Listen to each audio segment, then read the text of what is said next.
Assalamualaikum, marhaban, halo apa kabar? Bagaimana keadaan kalian saat ini? Semoga dalam keadaan sehat walafiat, amin. Perkenalkan, nama saya Amelia Ismahini, saya Prodi Tarjamah Fakultas Adab dan Humaniora UIN Syekh-Sidatullah, Jakarta. Di video kali ini saya ingin memberikan secuil ilmu dan yang mungkin bisa bermanfaat untuk kalian dan menjadi bekal nantinya ya, yaitu tentang kata atau kalimah dan frasah atau tarkib. Oke, pembahasan pertama kali ini yaitu sintaksis bahasa Arab. Nah, sintaksis itu apa sih? Sintaksis itu ialah menempatkan bersama-sama kata-kata atau kelompok kata menjadi kalimat.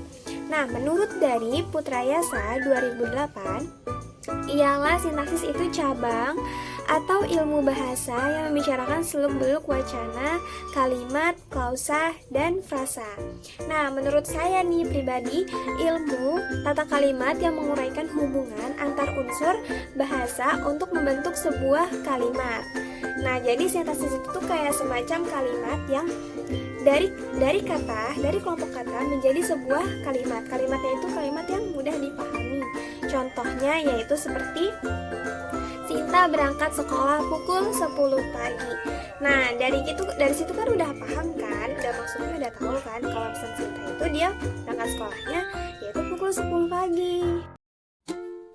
Di sini saya mau mengkaji satu-satu ya, yaitu mengenai kata dulu nih. Nah, dari kata atau kalimat, yaitu kata yang dibentuk dari bentuk dasar melalui proses morfologis seperti afiksasi, reduplikasi, dan komposisi. Nah, kalian tahu nggak sih maksudnya itu apa? Nah, dari proses morfologi itu apa sih? Morfologi itu yaitu pembentukan kata atau perubahan kata yang meliputi afiksasi, meliputi reduplikasi, komposisi. Nah, afiksasi itu apa? Afiksasi itu penambahan, imbuhan, kayak seperti ter, dan lain-lain yang kalian tahu. Nah, reduplikasi itu apa? Yaitu pengulangan kata, baik keseluruhan atau sebagian. Lalu komposisi itu apa? Proses kata, pemajemukan atau gabungan kata dasar yang sudah membentuk satu kesatuan dan menimbulkan arti yang baru. Contohnya seperti apa sih? Contohnya tuh kayak keras kepala. Nah, kalian tahu kan kalau keras kepala itu kan sebenarnya kalau dipisahkan menjadi arti beda kan? Menjadi keras, kertas keras itu ya tuh wujud. Dalam wujud keras dan kepala itu adalah anggota tubuh. Nah, jadi kalau misalkan digabungkan menjadi keras kepala, dia memiliki arti yang baru, yaitu apa? Yaitu egois ya. Nah, yang kedua yaitu kamar plus mandi contohnya. Nah, kalau misalkan kita tahu kan kalau kamar itu adalah sebuah ruangan kan. Nah, kalau mandi itu adalah sebuah aktivitas rutinitas sehari-hari. Nah, kalau misalkan digabungkan menjadi kamar mandi, itu menjadi sebuah kata yang baru. Ada contoh di sini kata yaitu madrasah. Nah, artinya sekolah, yaktubu yang nama artinya sedang menulis, dan min dari KA yang nama artinya dari. Selanjutnya yaitu mengenai frasa. Nah, frasa dalam bahasa Arab itu tarkib. Nah, menurut dari buku Translation Skill karya Kodarudin, yaitu golongan dua kata atau membentuk satu kesatuan, namun kata-kata tersebut tidak membentuk subjek, predikat, dan tidak membentuk makna baru. Nah, maksudnya itu dia satu satuan yang dia tidak bisa membentuk subjek, predikat, serta maknanya yang baru. Kayak menurut saya nih, frasanya itu tidak bisa dipisah atau dipisahkan atau dipindahkan karena dia bisa mengubah makna kalimatnya. Nah, terus juga dia tidak membentuk kata baru. Kata baru seperti kayak maknanya rumah plus sakit. Kan dia mengandung makna gedung atau tempat dirawatnya orang sakit. Bukan makna yang baru itu maksudnya makna yang aneh ya, yang mungkin kita nggak familiar dengan makna itu, yaitu rumah yang sakit kan. Contohnya yaitu kitabi, contoh frasa ya, contoh frasa itu kitabi yang mana artinya buku saya.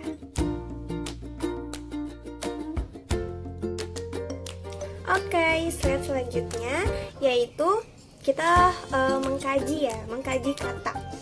Dalam kata itu dia memiliki dua. Sebuah pengisi kesatuan sintaksis dia terbagi menjadi dua macam, yaitu kata penuh serta kata tugas. Nah, di sini saya ingin menjelaskan tentang kata penuh.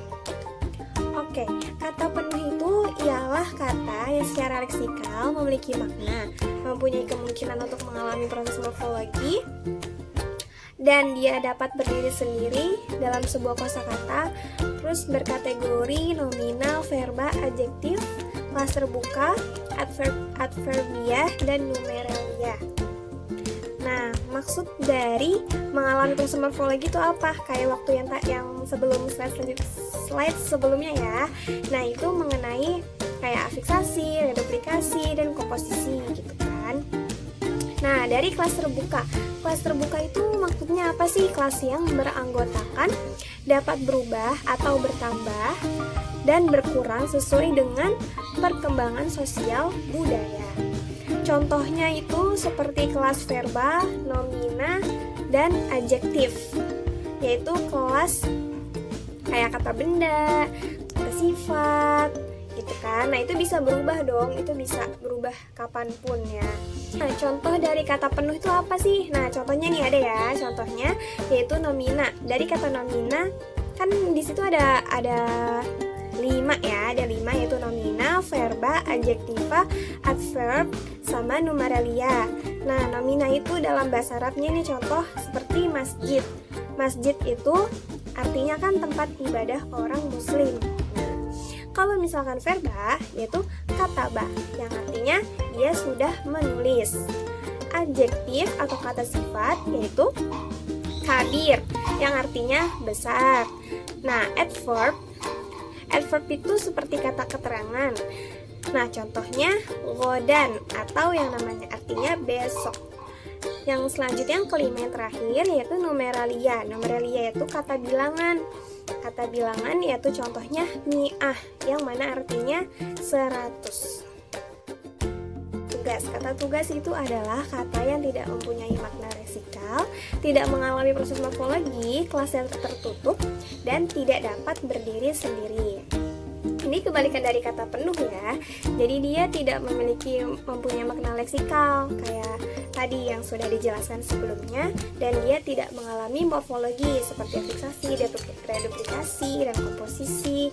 Terus dia kelasnya tertutup nih. Kelas tertutup tuh kayak dia tidak ada yang namanya gabungan. Kayak misalkan kalau terbuka itu kan bisa merubah ya, bisa menerima perubahan. Tapi kalau kelas tertutup tuh tidak bisa menerima perubahan. Dia biarpun tidak memiliki makna secara leksikal, tapi kata tugas ini memiliki fungsi untuk menggabungkan atau menambahkan dua kata. Nah, contohnya apa sih? Nah, itu contohnya aku dajaja fi ahadil maq'ad. Nah, saya makan ayam di restoran. Nah, contoh lagi yaitu azhabu ilal mustashfa. Nah, saya pergi ke rumah sakit. Nah, dari kata ke itu juga termasuk dari kata tugas. Nah, selanjutnya yaitu frasa atau tarkib. Nah, dari sini tuh ada ilmuwan ya, dia menurut Asrori tahun 2004, frasa itu dapat dikelompokkan berdasarkan kriteria. Apa sih kriterianya? Yaitu berdasarkan tipe struktur dan unsur-unsur pembentuknya. Yang kedua, berdasarkan jenis, persamaan distribusi, golongan kata. Unsur pembentuknya serta golongan data. Nah, di sini saya ingin menjelaskan tentang struktur pembentuknya. Nah, struktur pembentuk itu ada dua macam. Apa aja sih? Nah, frasa endosentris dan frasa eksosentris. Nah, frasa endosentris yaitu sesuatu yang memiliki unsur-unsur kedudukannya setara, maka bukan jadi masalah apabila salah satu dari unsur tersebut hilang atau dihilangkan, sebab keduanya saling menggantikan satu sama lain. Contohnya tuh kayak apa sih? Contohnya nih seperti salasatun tullabin yadrusunal fiziya fil maktabah. Nah, yang mana artinya 3 orang siswa sedang belajar fisika di perpustakaan. Nah, dari kata tiga orang. Ketika misalkan siswanya dihapus, 3 orang sedang belajar fisika di perpustakaan. Nah, kita udah paham kan, udah tahu kan maksud dari itu 3 orang. Oh, berarti 3 orang nih yang lagi belajar di fisika di perpustakaan. Nah, semisalkan 3 orang ini kita ganti nih, 3 orang ini kita hapus, kita hilangkan. Nah, otomatis kan siswanya yang tertinggal ya. Kan gak mungkin gak ada subjeknya. Ini siswanya tertinggal. Siswa sedang belajar fisika di perpustakaan. Nah, di sini kita udah paham. Oh, berarti ini siswa nih yang lagi sedang belajar fisika di perpustakaan. Nah, jadi endosentris itu tuh kayak dia walaupun dihapus salah satu di antara contoh ini, 3 orang siswa ini, ketika dihapus 3 orang atau siswanya, dia tidak dapat masalah, tidak masalah gitu, nggak apa-apa. Yang penting dua-duanya nggak dihapus karena kan nanti nggak ada subjeknya. Jadi harus kalaupun emang dihilangkan satu pun udah bisa dapat dipahami gitu. Oke, selanjutnya frasa eksosentris. Frasa eksosentris itu apa sih? Frasa eksosentris yaitu frasa yang tidak memiliki distribusi unsur yang setara serta unsur yang ada tidak dapat menggantikan unsur lainnya. Contoh nih seperti contoh di Arabnya apa sih? Contoh di Arabnya yaitu sufi ta'khudhu durusal arfi alal biyanu fil madrasah. Nah, di sini tuh artinya yaitu Sofi les piano di sekolah. Nah, dari kata Sofi les piano di sekolah, eksosentrisnya tuh di kata di ya, kata di. Nah, di-nya itu ketika misalkan dihapus pasti aneh kan. Jadi kayak eksosentris tuh kayak misalkan salah satu dihapus itu dia pasti tidak memiliki makna, maksudnya apa gitu. Jadi kayak tidak mudah dipahami. Contohnya kayak Sofi les piano sekolah, kan gak nyambung. Jadi kayak harus ada kata yang bisa membuat kata tersebut mempunyai makna. Apa? Yaitu yang pertama frasa endosentris koordinatif. Nah, frasa endosentris koordinatif itu apa? Koordinatif itu frasa yang semua unsur di dalamnya ada unsur pusat dan 2 unsurnya ini memiliki arti yang berbeda. Maka dapat disisipkan kata hubung dan atau dan sama atau seperti itu. Dan biasanya ini kebalikan dari kata pertama. Contohnya nih kayak bahasa Arabnya jayidu wal amru sayyi'u huwa ahadul makhatiril lati naqbaluha. Nah, contoh maksud dari artinya yaitu baik atau buruknya adalah salah satu resiko yang kita terima. Nah, di sini tuh apa sih maksudnya? Nah, di sini tuh dari kata jayid wal amru sayyi itu baik atau buruknya. Nah, jadi koordinatif itu seperti kayak adik atau kakak, baik atau buruknya jelek baik atau buruknya adik atau kakak, dan langit atau bumi gitu. Jadi langit dan bumi gitu, adik dan kakak. Jadi maksudnya itu dia disisipkan kata hubung dan juga atau. Nah, biasanya kata dan ataunya ini bukan maksud dari kayak aku dan dia gitu, enggak gitu ya, tapi maknanya itu dia lebih ke kayak kata apa ya, kan baik buruk, jadi kayak kebalikan gitu, kebalikan dari katanya, misalkan baik dan buruk, sehat dan sakit gitu. Jadi kayak seperti kebalikan dari kata tersebut.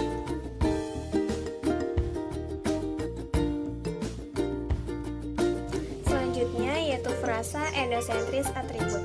Nah, frasa endosentris atribut itu yaitu frasa yang memiliki unsur pusat dan atribut. Unsur atributnya itu unsur yang menerangkan, unsur pusatnya itu frasa, yaitu jadi memiliki makna.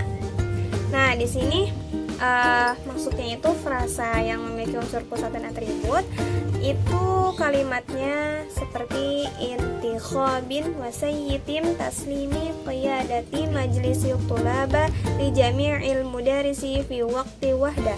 Nah, artinya pemilihan ketua OSIS akan diserahkan serentak di seluruh sekolah. Unsur pusatnya itu pemilihan, atributnya itu ketua OSIS. Nah, ketika atributnya itu dihapus, maka kalimatnya akan tidak menjadi kalimat yang mempunyai makna. Karena ketika memiliki pemilihan akan diserahkan itu nggak nyambung ya, tapi harus ada katanya setelah dari kata unsur pusat, yaitu atribut yang menjelaskan maknanya. Selanjutnya yaitu frasa endosentris apositif.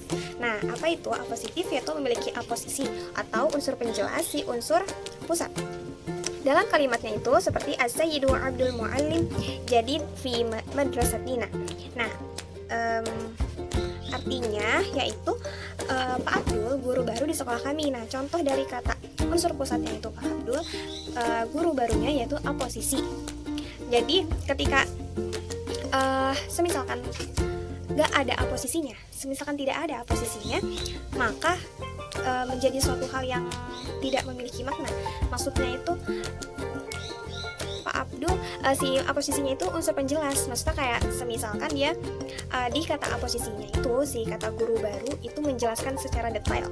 Emang maksud dari kata unsur pusatnya kan Pak Abdul. Pak Abdul itu siapa, yang mana gitu kan? Misalkan kan guru sekolah. Nah, makanya dijelaskan oleh aposisi yaitu guru baru. Nah, oke, selanjutnya tadi kan kita udah membahas tentang jenis-jenis endosentris ya. Nah, sekarang kita membahas tentang jenis-jenis frasa eksosentris.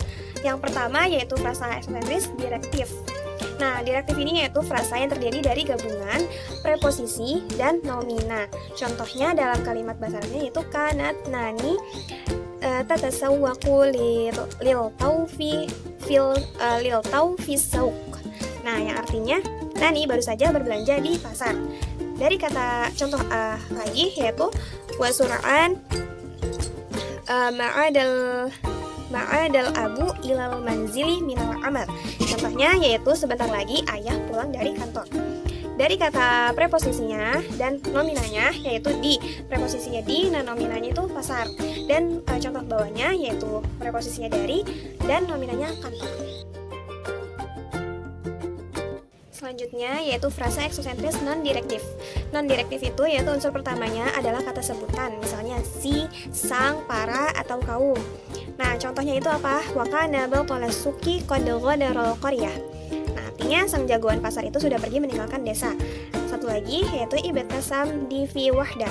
Si Devi tersenyum-senyum sendirian. Kata sang dan si itu termasuk dalam kata non-direktif. Selanjutnya yaitu konektif. Konektif itu frasa yang salah satu unsurnya perannya sebagai penghubung gabungan kata benda dengan kata lekas segera, saat, dan akan.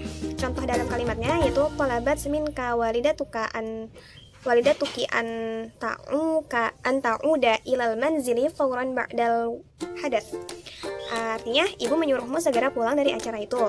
Contoh selanjutnya yaitu yajibu ala saumi an yatanawala dawaan liyatahasana bisur'ah, yaitu Saumi harus minum obat agar lekas sembuh. Nah, dari kata segera dan lekas itu merupakan salah satu contoh eksosentris konektif. Selanjutnya, nah tadi kan kita sudah membahas tentang berdasarkan unsur dan unsur-unsur pembentuknya ya kan. Nah, selanjutnya yaitu berdasarkan jenis persamaan distribusi golongan kata. Nah, pertama yaitu frasa nomina. Frasa nomina atau dalam bahasa Arabnya itu isim. Dalam contohnya yaitu dia itu frasa nomina yang dimana isinya itu isinya mengenai kata benda. Contohnya talaqqat Marsiyah hadiyatu Idul Milad ala syakli sa'ati fakhir. Nah, artinya itu Marsha mendapat hadiah ulang tahun berupa jam. Di sini kata dalam Marsha mendapat hadiah berupa jam tangannya itu termasuk dalam kata benda. Selanjutnya yaitu frasa verba atau dalam kata bahasa Arab yaitu fi'il dan contohnya yaitu yadhhabu Ahmad ila suki li syira'il fakihah wal khudrawat, yang mana artinya Ahmad pergi ke pasar untuk membeli buah dan sayur. Dalam kata pergi itu termasuk dalam kata frasa verba. Yaitu frasa numerial atau bilangan. Nah, dalam bahasa Arabnya ada adud. Contohnya, ya dia frasa yang isinya itu mengenai bilangan, entah bilangan atau bobot ya. Nah, dalamnya lada firda kokotani, yang mana artinya firda memiliki ekor kucing. Nah, 2 ekornya itu termasuk dalam kata numerial. Contohnya lagi yaitu ishtari ayas kilo bakso, yang mana artinya Ayas membeli bawang 1 kilo. Nah, ukuran 1 kilo ini termasuk dalam kata numerial. Selanjutnya itu frasa preposisional, yaitu syibahu jumlah. Nah, ini frasa yang ada kata preposisi, yaitu kata penghubung. Ya, contohnya fawqa syajarah. Nah, artinya di atas pohon. Dan contoh satunya lagi fil manzil, yaitu di dalam rumah. Kata di atas dan kata di dalam, kata itu termasuk dalam kata frasa preposisional, yang mana artinya syibahu jumlah. Oke, sekian dari presentasi dari saya. Mohon maaf banyak kesalahan, dan mudah-mudahan ini menjadi bekal kalian dan bisa menjadi poin ilmu yang kalian bisa pakai nantinya. Terima kasih. Wabillahi taufiq wal hidayah. Wassalamualaikum warahmatullahi wabarakatuh.